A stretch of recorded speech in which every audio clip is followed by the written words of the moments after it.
System system से क्या समझते हो? आपका कोई भी ऑर्गन है, वो एक ऑर्गन अपना काम करता है, पर जब कुछ ऑर्गन मिलके साथ में एक काम करते हैं, जैसे डाइजेस्टिव सिस्टम होता है, उसमें माउथ काम करता है, ओसोफेगस करता है, स्टमक करता है, इंटेस्टाइन करते हैं। इसी प्रकार से जो आपका रेस्पिरेटरी सिस्टम है, इसमें काफ़ी सारे ऑर्गन काम करते हैं। जैसे हम पहले समझेंगे, आपका कौन सा आता है? नासा छिद्र आता है। कौन सा आता है?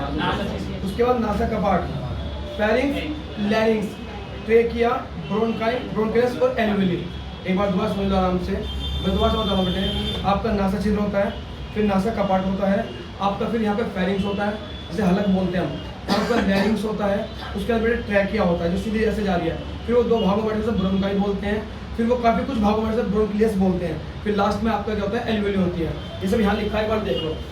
नासा छिद्र, नासा कपाट, ग्रसनी, इसे हम फेरिंग्स बोल रहा था बेटे, लैरिंग्स, ट्रैकिया, ब्रोंकाई, ब्रोंकियस, एल्वियोली।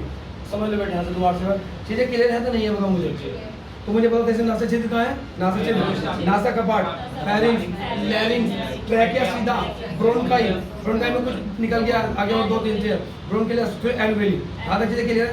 तो ध्यान रखो, जो आपका सांस होता है, हम जो सांस लेते हैं मुंह से भी ले सकते हैं, नाक से भी ले सकते हैं, पर लेकिन जो मेन ऑर्गन होता है उसका लंग्स होते हैं। कौन से होते हैं बेटे? लंग्स होते हैं, लंग्स ऐसे, ठीक है ना।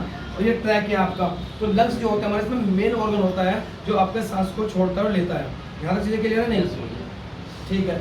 इसमें ध्यान रखना है आपको, जो आपकी ये जो ट्रैकिया होती है, इसमें कुछ कार्टिलेज होती है। क्या बोलते हैं इसको बेटे? कार्टिलेज। कार्टिलेज एक तरह से आप मान लो हड्डी होती है, और वो थोड़ी कमजोर हड्डी होती है, मुलायम होती है, जिससे कि आपका ये ट्रैकिया आपस में चिपके ना। जब आप सांस लोगे तो आपका ट्रैकिया चिपके ना आपस में, इसमें से कार्टिलेज होती है। नासा छिद्र, नासा कपाट, फेरिंक्स, लैरिंक्स, फिर ट्रैकिया आ गया, फिर आपकी ब्रोंकाई आ गई, फिर ब्रोंकियस हो गया, फिर लास्ट में एल्वियोली होगी। हर चीज़ें क्लियर है ना? ठीक है। अब इससे आगे हम पढ़ते हैं क्या होता है। इससे आगे बेटे यहाँ से आपका ब्लड काम करता है। क्या काम करता है? और ब्लड में क्या होता है? आरबीसी। आरबीसी में क्या होता है? हीमोग्लोबिन। अब यहाँ से समझेंगे हम इसे आगे। ब्लड है, आरबीसी है, हीमोग्लोबिन है, और जो हीमोग्लोबिन होता है आपका, ये इस एल्वियोली से, इसे हिंदी में बोलते हैं, क्या बोलते हैं इसको? वायु कोशिका। क्या बोलते हैं बेटे? इस वायु कोशिका से यहाँ से हीमोग्लोबिन ऑक्सीजन को उठाता है और फिर सेल को जाके दे देता है। सेल के अंदर आपका माइटोकॉन्ड्रिया होता है। क्या होता है बेटे? माइटोकॉन्ड्रिया। माइटोकॉन्ड्रिया काम क्या बताया था मैंने भैया? Power house, energy. तो अब ये एनर्जी कैसे दे रहा है समझो। यहाँ पे ऑक्सीजन गई, ग्लूकोज अवेलेबल है, उस ग्लूकोज को ये ब्रेक डाउन करता है। इससे जब इसका वहाँ पे प्रक्रिया होती है, एक रिएक्शन होता है किसके बीच में? आपके ऑक्सीजन के बीच में और ग्लूकोज के बीच में। तो वहाँ से आपका क्या निकलता है? एक एटीपी के रूप में क्या निकलती है? एनर्जी। साथ में CO2, साथ में प्लस में आपका इसके साथ होता है वाटर। अब यहाँ से जो CO2 है, इसको दोबारा से आपका हीमोग्लोबिन उठाता है और आके एल्वियोली को दे देता है, और ये लंग्स जो है इसको बाहर फेंक देता है। समझे यहाँ पे? नहीं समझे?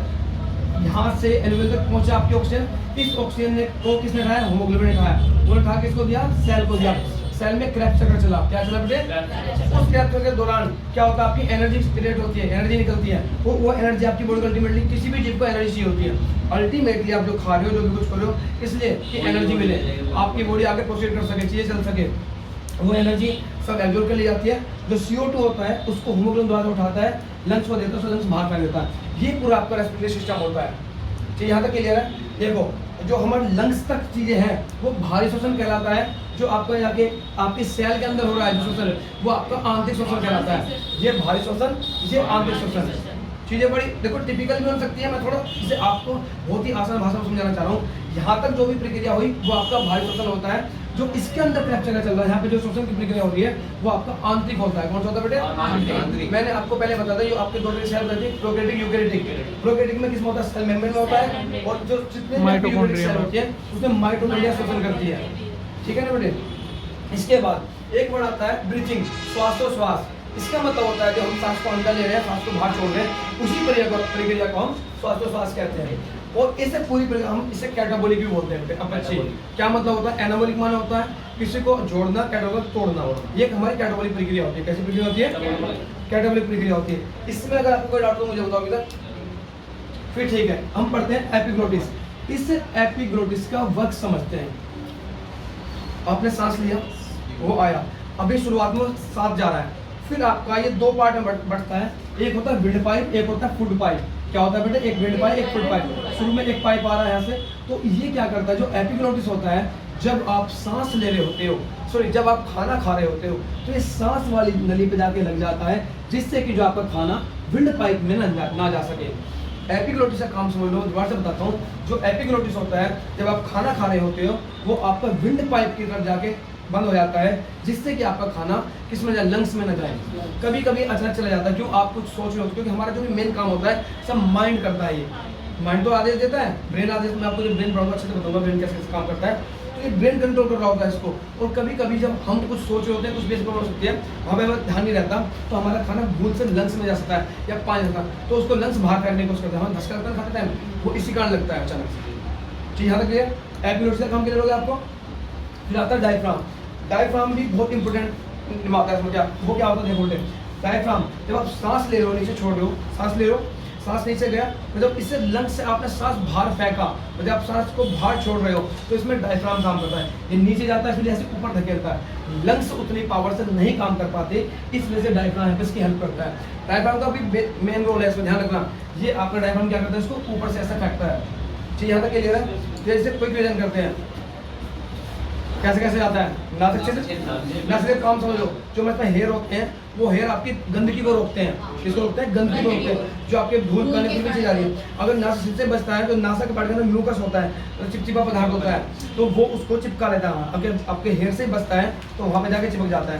फिर आपका नासा का पार्ट हो गया, फेरिंग्स हो गया, लैरिंग्स हो गया, आपका ट्रैकिया हो गया, ब्रोंकाई हो गया, ब्रोंकेलियस हो गया, एल्वियोली हो गया, और एल्वियोली से फिर उसके बाद आपका यहाँ पे ब्लड काम करता है। चीजें क्लियर है? यहाँ पे ब्लड क्या करता है? इसमें भी आपसे पूछ सकते ब्लड लेना, हाँ ब्लड लेके आता है, तो अंदर जाके घुस के पूछे आरबीसी, हाँ उसके अंदर एचबी, हीमोग्लोबिन, ये यहाँ से क्या खाता है? ऑक्सीजन को, किसे देता है? सेल को।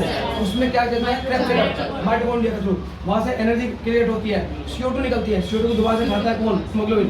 देता है किसको? लंग्स को, लंग्स उसको बाहर कर देता है। ठीक है, यहाँ तक क्लियर? ठीक है। एक गैस और होती है कार्बन मोनोऑक्साइड। कौन सी बेटे? जो मोनोऑक्साइड होती है, वो आपके हीमोग्लोबिन को ज्यादा पसंद है। कैसे समझो?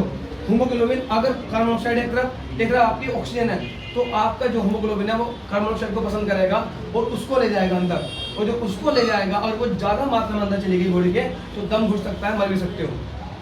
तो कार्बन मोनोऑक्साइड, ये ध्यान रखना, उसमें पूछा सकता है कि अगर हीमोग्लोबिन के सामने दोनों में से कौन सी ज़्यादा पसंद करता है, वो कार्बन मोनोऑक्साइड को पसंद करता है, तो उसको लेके चला जाता है वो। ठीक है बेटे? ठीक है, देखते हैं हम ठीक से, ठीक है ना?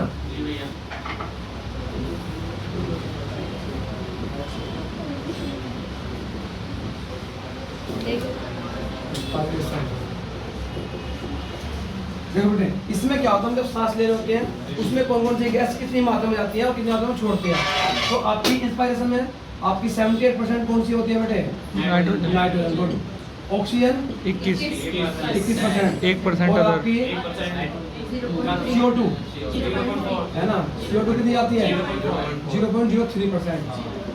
ठीक है ना बेटे? और जब इसको हम छोड़ रहे होते हैं, नाइट्रोजन कितनी जाएगी? 78, ऑक्सीजन 17%, और आपकी CO2 4%। देखो बेटे, जब हम सांस ले रहे होते हैं, तो जितनी भी आपकी नई ऑक्सीजन होती है, जितनी हमारे एटमॉस्फेयर में होती है, उतनी हमारी बॉडी के अंदर जाती है। जब पहले के हम इसको छोड़ते हैं, तो आपकी नाइट्रोजन तो उतनी रहती है, ऑक्सीजन 17% हो जाती है, और CO2 4% बढ़ जाती है। मैंने बताया था यहाँ पे कैप्चर कर चला था, तो वहाँ पे आपकी कौन सी चीज़ होती ज़्यादा? CO2। चीज़ें क्लियर है यहाँ पे? तो आपका यहाँ पे 4% का इफेक्ट होता है। जब ज़्यादा टाइम आपकी 4% वो कम हो जाती है, और 4% ऐसे चली जाती है। कितना? इंस्पायरेशन और एक्सपायरेशन। यहाँ तक क्लियर है?